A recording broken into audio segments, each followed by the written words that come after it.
Not a phone call, not a guest walking down to the lobby.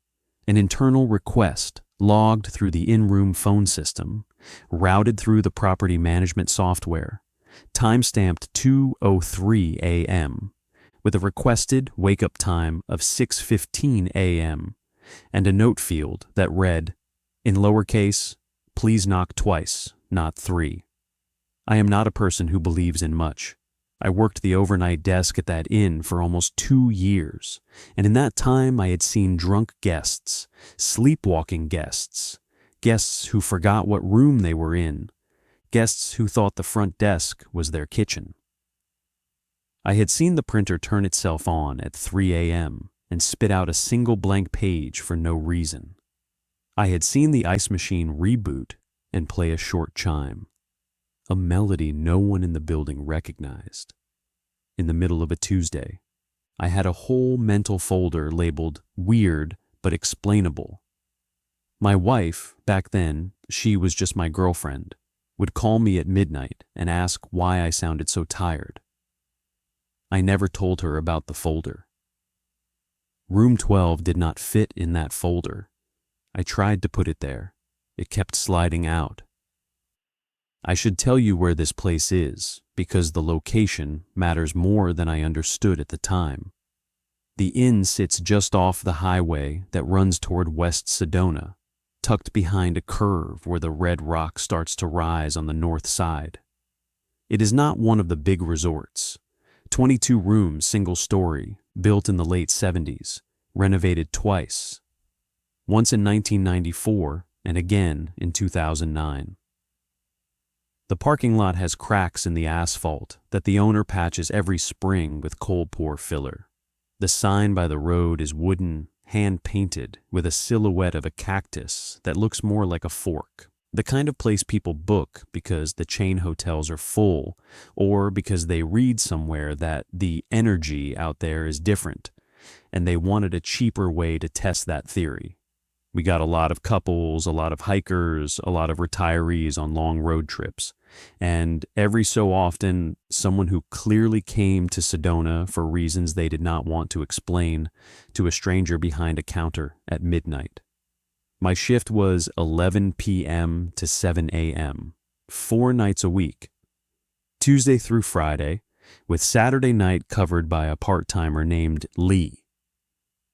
I took the overnight because I was finishing an online degree in business statistics, and the shift let me study between check-ins. The owner, a woman named Diane, lived on the property in a small attached unit behind the office. She was in her late 50s, with gray hair she kept in a tight ponytail, and the kind of quiet competence that came from running the place alone for almost 15 years. Her husband had left in the early 2000s. She never talked about it. She was firm, fair, and not interested in drama.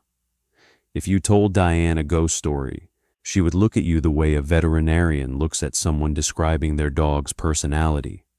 Polite, patient, and already thinking about the next appointment. That is the context I want you to hold. A working motel, a practical owner, a night clerk who studied statistics between rounds and kept a thermos of cheap coffee on the desk. Nothing gothic, nothing haunted. Just a building, a ledger, a phone system, and a key rack with 22 hooks, one of which held the brass key to room 12. The wake-up request came in on a Tuesday in late March. The property had been soft that week. Spring break was over. The summer crowd had not started, and we were running at maybe 40% occupancy. Room 12 had been flagged vacant since Saturday morning when the last guest, a man traveling alone, had checked out early. I remember him because he left 2 full bottles of water on the nightstand and a $20 bill tucked under the lamp with a note that said, "For the maid, sorry." The housekeeper, Rosa, showed me the note the next afternoon and asked what he was apologizing for. I said I had no idea. She said the room smelled strange. Not bad, just strange. Like something metallic. Pennies, maybe. or the inside of a heating vent after the first cold night. She opened the windows and moved on. She mopped the floor. She changed the sheets. She left the room ready for the next guest. 3 days later, room 12 asked to be woken up. When the request hit the system, I heard a short tone at the front desk. The same tone that plays when any in-room service request comes through. I pulled it up on the monitor. Room 12, wake-up call. 6:15 a.m. Note field populated. I read it twice. Please knock twice, not 3. I had been at the desk for about 2 hours. The last check-in had been at 10:30, a couple from Phoenix who asked for a recommendation on a late dinner place. I told them the place on the highway closed at 9. They drove toward town anyway. The parking lot had 4 cars in it, all in spaces near the office. The exterior lights were on, buzzing faintly. The desert wind was low. My first thought was that the system had glitched. Our property management software was old, a DOS-based relic that the owner refused to upgrade because it works and I know all its bugs. The PMS was connected to the in-room phones through a box that looked like something from the 1980s, with blinking amber lights that no one had ever explained. A phantom wake-up request would not have been the strangest thing that box had done. My second thought was that maybe a guest had checked in earlier in the evening and I had somehow missed the entry. It was possible. On a slow night, I sometimes let my attention drift. I opened the registration log, the physical binder, not the digital. Room 12, vacant.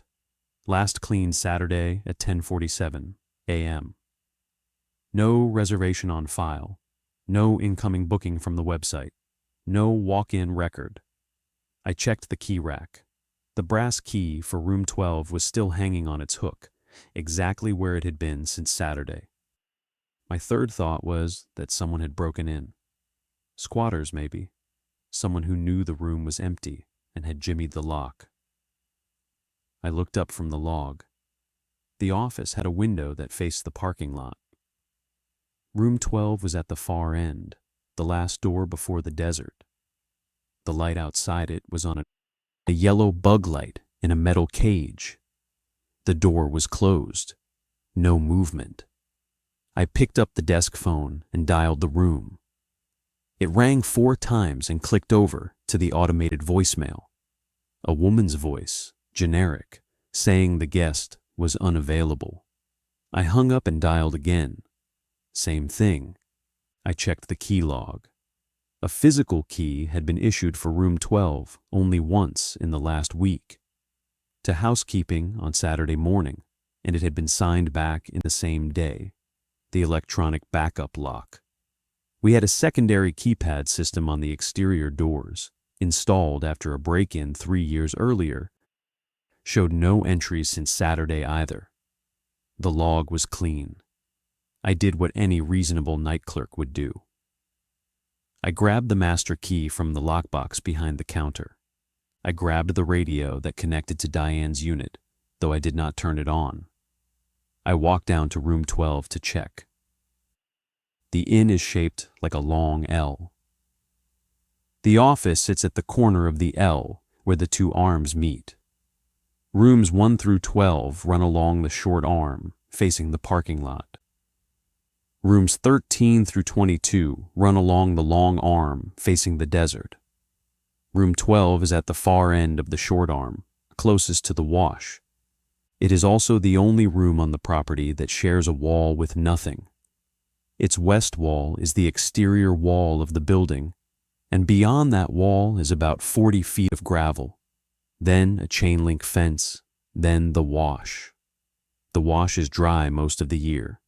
When it rains, which is rare, it turns into a shallow creek that runs for a few hours and then disappears. It was quiet out, a little wind. The kind of quiet you only get in a place where the nearest traffic is a quarter mile away and the stars are doing most of the work overhead. I could hear my own footsteps on the concrete walkway. I could hear the distant hum of the office air conditioner. I stopped at the door of room 12 and listened. Nothing, no TV, no voices, no footsteps. I knocked 3 times because that is how I always knocked, and because at that moment I had not yet connected the note in the system to my own muscle memory. I waited. Nothing. I knocked again, 3 more times. Nothing. I slid the master key into the lock, turned it, and opened the door. The room was empty. Not empty except for a sleeping guest. Not empty except for signs of recent occupancy. Empty the way housekeeping leaves a room. Bed made with the same striped bedspread every room had. Curtains drawn. Remote angled on the nightstand exactly 45 degrees from the lamp. 2 water glasses upside down on the tray. The phone was in its cradle. The do not disturb sign was hanging on the inside knob. That was standard for vacant rooms, a way to signal to housekeeping that the room was ready. I stepped inside. The air was cool. The HVAC had been set to 68. I checked the bathroom. Empty. Towels folded. No wet spots. No personal items. I checked the closet. Empty hangers. I looked under the bed, which I felt stupid doing, but did anyway. Dust. A quarter. A hair tie. Nothing else. The windows were locked from the inside. The back slider. Each of our rooms had a sliding glass door that opened to a small concrete patio. Was also locked with the security bar still dropped into its track. I stood in the middle of the room for maybe 30 seconds, trying to think of a single reasonable explanation. The only one I could come up with was that the phone system had a software bug and had generated a ghost request. It was the kind of thing I could imagine happening. Software is weird. I had seen stranger bugs, a printer that printed the same reservation confirmation every night at 2 a.m. for 2 weeks until we unplugged it. I told myself that, locked the door behind me, and walked back to the desk. At the desk, I deleted the request from the queue and made a note in the overnight log. 2:03 a.m. Phantom wake-up call from room 12. Room verified, vacant, and secure. Possible PMS glitch. Will mention to Diane. I underlined PMS glitch twice. I underlined it because I wanted to believe it. At 6:15 a.m., the phone at the front desk rang. The caller ID showed room 12. I want to describe this carefully because I have thought about it a lot since. The ring was not different. It was the standard internal ring that our phones used when a room dialed the desk. 2 short tones, a pause, 2 short tones. Nothing about the sound was wrong. The display just showed RM12 in the same block letters it used for every other room. I let it ring 4 times before I answered. I do not know why. I think some part of me was hoping it would stop on its own, the way you hope a dream will end if you just lie still. At the 5th ring, I picked up. I said what I always said. Front desk, this is the overnight. How can I help you? There was a long pause. Then a voice said, You didn't knock twice. It was a man's voice, middle-aged, I would guess. Calm, not threatening, not playful. The tone of a person reminding a coworker about something small, like an unsent email or a misplaced tool. There was no accent I could place. There was a very faint sound behind him that I could not identify at first, and later decided was the hum of the room's heater. The same heater I had stood next to 40 minutes earlier, the one that kicked on when the temperature dropped below 62. I did not know what to say. I said, Sir, that room is unoccupied. Can you tell me where you're calling from? He said, I know, I'm sorry about that. And then he hung up. The line went dead. I checked the call log. The call had come from extension 12. The duration was 23 seconds.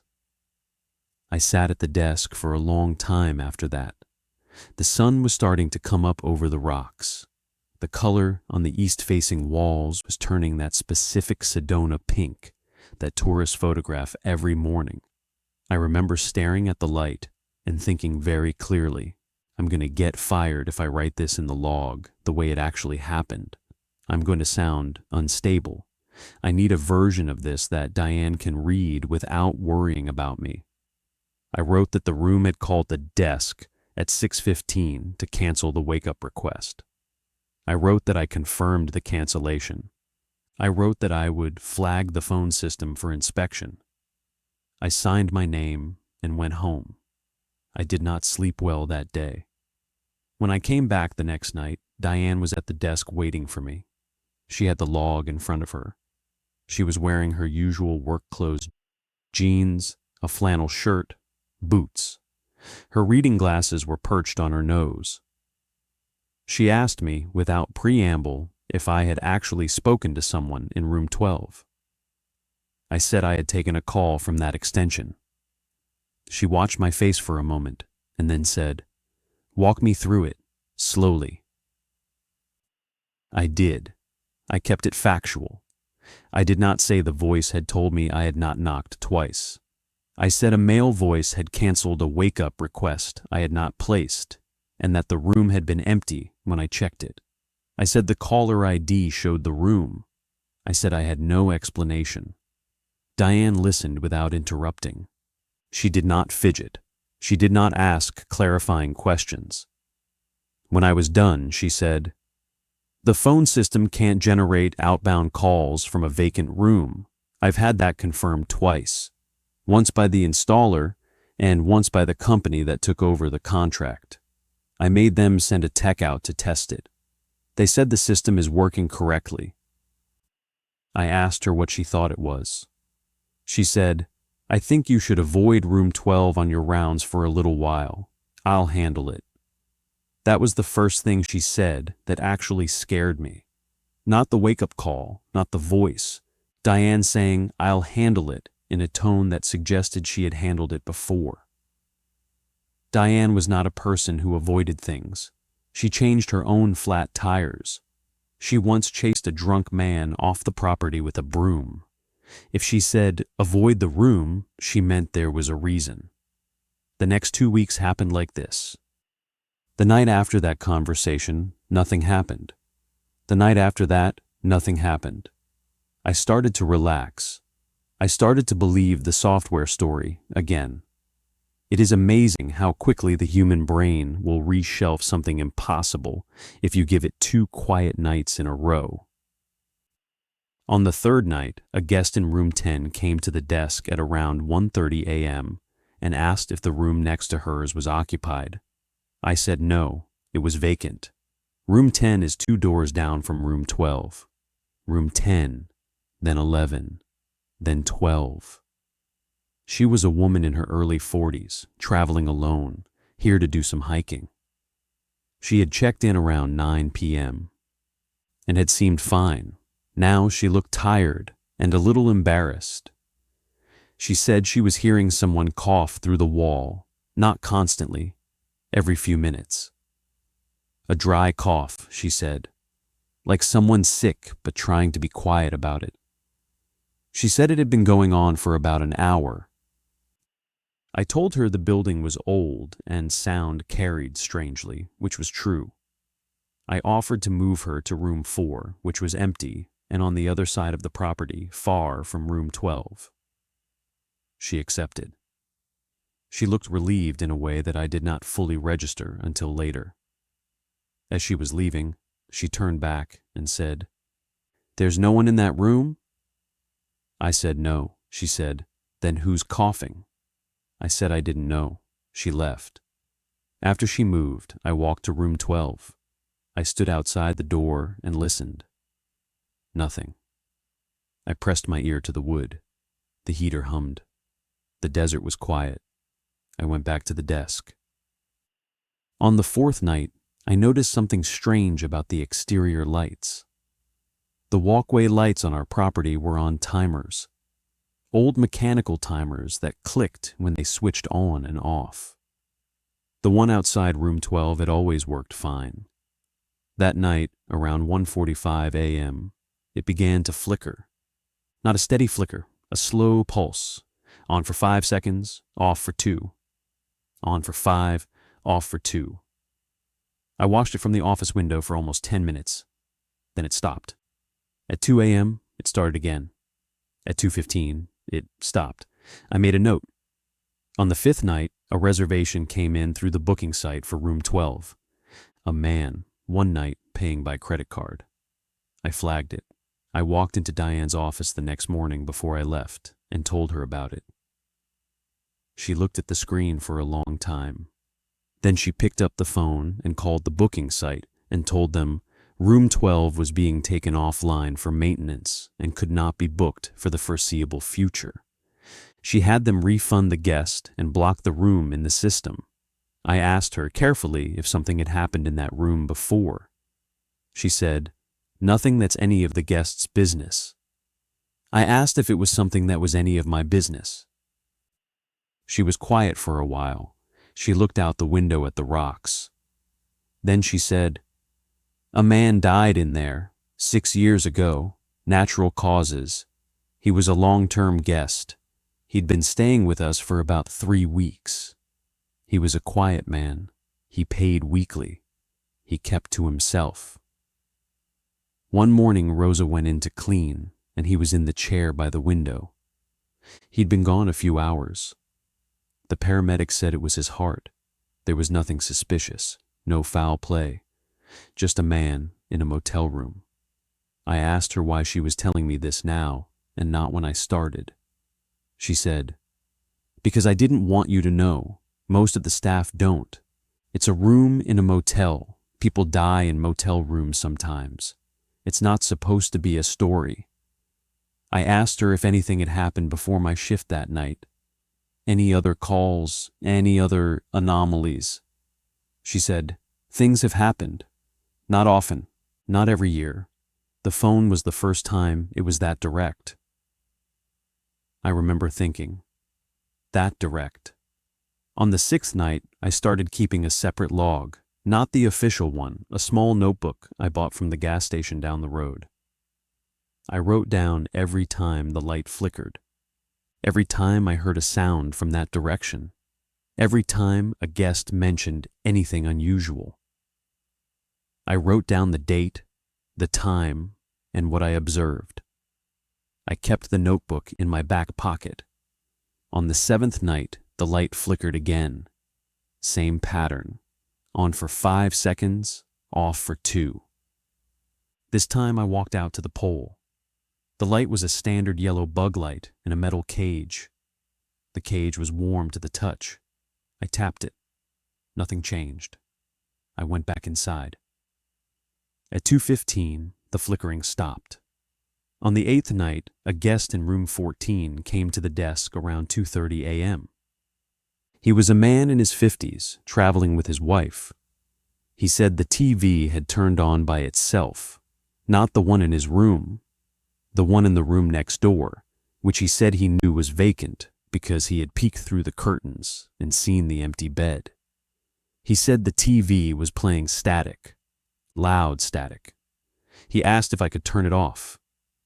I walked to room 13, the room next to his, and listened at the door. No static. I knocked. No answer. I used the master and opened the door. The room was empty. The TV was off. I checked the outlet. It was plugged in. The remote was on the nightstand. I turned the TV on and off manually. It worked fine. I locked up and told the guest it must have been a fluke. He did not look convinced. He went back to his room. On the 9th night, I was at the desk around 3 a.m. when the phone rang. Caller ID showed room 12. I did not answer. It rang 11 times and stopped. A minute later, it rang again. I picked up. I did not say anything. I just listened. There was breathing. Slow, steady breathing. Not heavy, not anxious. The breathing of a person who is resting. Then the voice said, I'm sorry to keep doing this." I said nothing. The voice said, "I didn't mean to wake anyone." Then it hung up. I sat there for a long time. I did not feel afraid exactly. I felt something closer to sad. It is hard to explain. The voice was not menacing. It had never been menacing. It sounded like a man who knew he was being an inconvenience and was trying to apologize for it. There was a politeness in it that did not fit any horror story I had ever heard. It felt, for lack of a better word, embarrassed. On the 10th night, I asked Rosa about the man who died. She had been working at the inn for 8 years, longer than any other housekeeper. She remembered him. She said his name was Harold. She said he was in his late 60s, maybe early 70s. He kept to himself. He told her once that his wife had died the year before and that he was driving around to see the places they had wanted to see together. He was polite. He always made his own bed in the morning, which Rosa said was rare. He put his own trash in the bin. He never complained. The morning she found him, she said, she knew something was wrong before she opened the door because the Do Not Disturb sign was on the outside knob. That was not his habit. He always took the sign off before bed. He told her he did not want to trouble anyone. Rosa crossed herself when she told me that. She is not a religious woman. She crossed herself anyway. On the 11th night, I started to notice a smell outside room 12. Not inside. I never went in after that first night. The smell was strongest near the door, on the walkway. It was metallic, like pennies, like the inside of a heating vent. I mentioned it to Diane the next morning. She said she would look into it. She did not ask me what I thought it was. On the 12th night, the light outside room 12 did not flicker. I checked my notebook. Rooms 10, 11, 13, and 14 were all occupied. It was a busy night for a weekday. The flickering had stopped at exactly 1:45 a.m., or rather, it had not started. I stood at the window and watched the light. It stayed steady. At 2 a.m., I walked out to the pole. The light was warm but not flickering. I went back inside. At 2:30, I checked again. Still steady. On the 13th night, the light flickered again.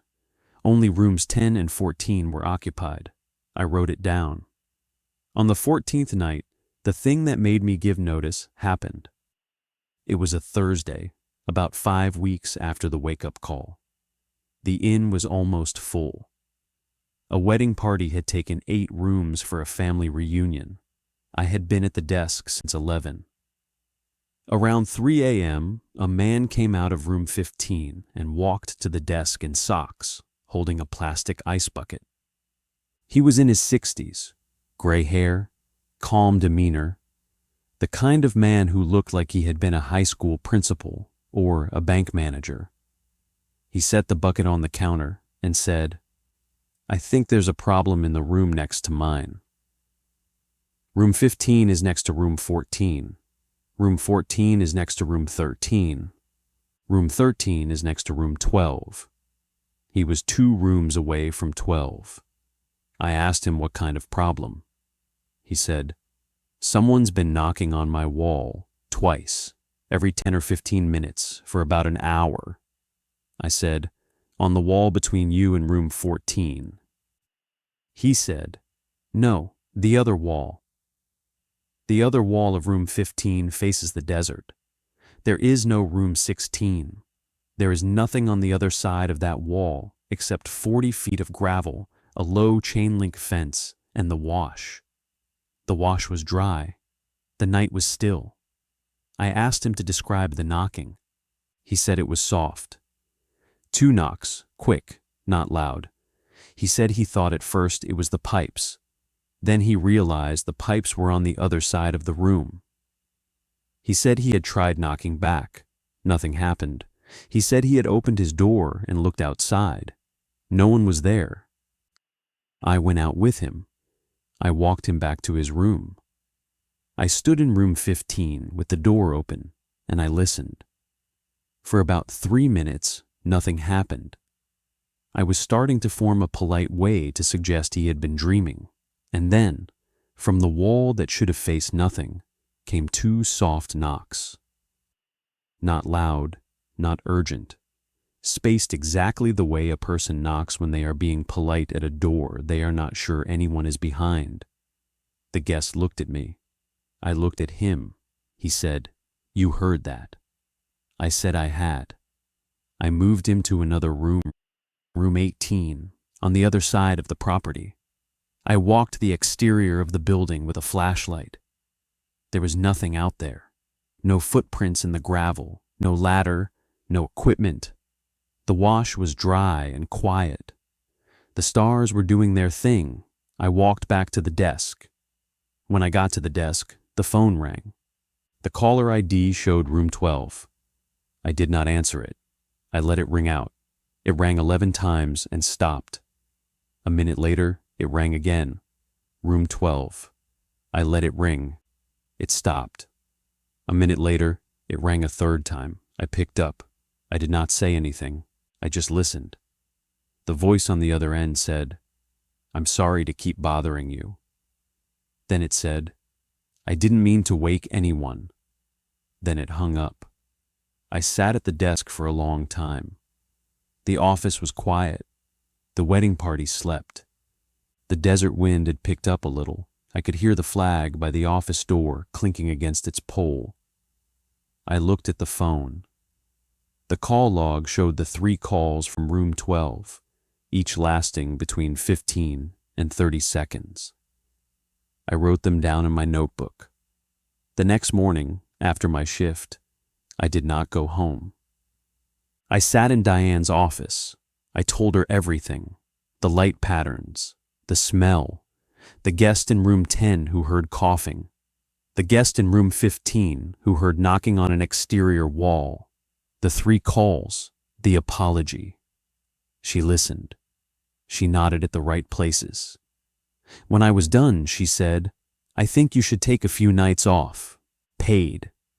I said I did not want nights off. I wanted to understand. She said, "I don't think understanding is available here. I think what's available is deciding how close you want to stand to it." I gave my 2 weeks' notice a few days later, not because I was afraid of room 12, because I realized, sitting at that desk, that Diane had been standing close to it for 6 years, and that she had the face of someone who had been standing too close for too long. I did not want that face. I was 24 years old. I wanted my own face. I finished my shifts. Nothing else happened in those 2 weeks. Room 12 stayed quiet. The light outside it stopped flickering. The phone did not ring. It was as if the building had registered that I was leaving and had decided not to waste the effort. On my last night, Diane came out to the desk around 4 a.m. with 2 cups of coffee. She sat down in the guest chair across from me. She looked tired, not in a bad way. The way a person looks when they have been carrying something for a long time and have accepted the weight. We talked about normal things for a while, my degree, her daughter who lived in Flagstaff, the spring rates, the construction on the highway. Then, without really changing her tone, she said, "The man who died in room 12. His wife had passed about a year before he came to us. He was driving around. He told me once, at check-in, that he was trying to find a place where she would still recognize him." I asked her what that meant. She said, "I don't know. I thought it was a grief thing. People say things like that." She took a sip of her coffee. She said, "The morning Rosa found him, his phone was on the nightstand. He had set an alarm for 6:15. And there was a note on the pad by the phone. It said, 'Please knock twice, not 3. 3 means bad news.' I did not say anything. I did not know what to say. Diane said, "I think he was waiting for someone. I think he had been waiting for a long time. I don't think he knows he's not waiting anymore." She finished her coffee. She stood up. She put her hand on my shoulder, briefly, the way a person does when they are saying something they will not repeat. She said, "Be careful about what you leave unfinished. Places remember it." She went back to her unit. I finished my shift. The last hour was quiet. No calls, no knocks, no flickering lights. At 7 a.m., I handed in my keys. I packed my thermos and my notebook. I walked to my car. The sun was coming up over the rocks. The pink light was everywhere. I drove home with the windows down. I moved away from Sedona about 3 months later. I finished my degree. I work in a different field now, in a different state, in a building with no phones in the rooms and no rooms to speak of. I do not think about room 12 every day. I do not think about it every week, but every so often, usually around 2 a.m., if I am awake for some ordinary reason, a crying baby, a passing storm, a nightmare I cannot remember, I will find myself listening, not for anything in particular, just listening. And once, about 2 years after I left, I got a call on my cell phone at 2:03 a.m. from a number I did not recognize. I let it go to voicemail. There was no message. When I looked up the area code in the morning, it was the area code for Sedona. I did not call it back. I want to believe that was a wrong number. I want to believe that the phone system at the inn had a bug, and the guest in room 10 dreamed the coughing, and the man in room 15 heard the building settling, and the voice on the line was a prank, and Diane was a tired woman telling ghost stories to a young employee on his last night. I want to believe all of that. Most days, I mostly do, but I still knock twice, on every door, every time. I have done it for years now without thinking about why. My wife noticed it once and asked me about it, and I gave her some answer about a habit from an old job, and she accepted it because it is a small thing and marriages are built on letting small things be small. I do not knock 3 times. I will not. Not because I believe 3 means bad news, because somewhere in a room I am not in, at a desk I no longer sit at, in a town where the rocks turn pink in the morning, a man I never met is listening for the second knock, and I do not want to be the one who tells him the wrong thing.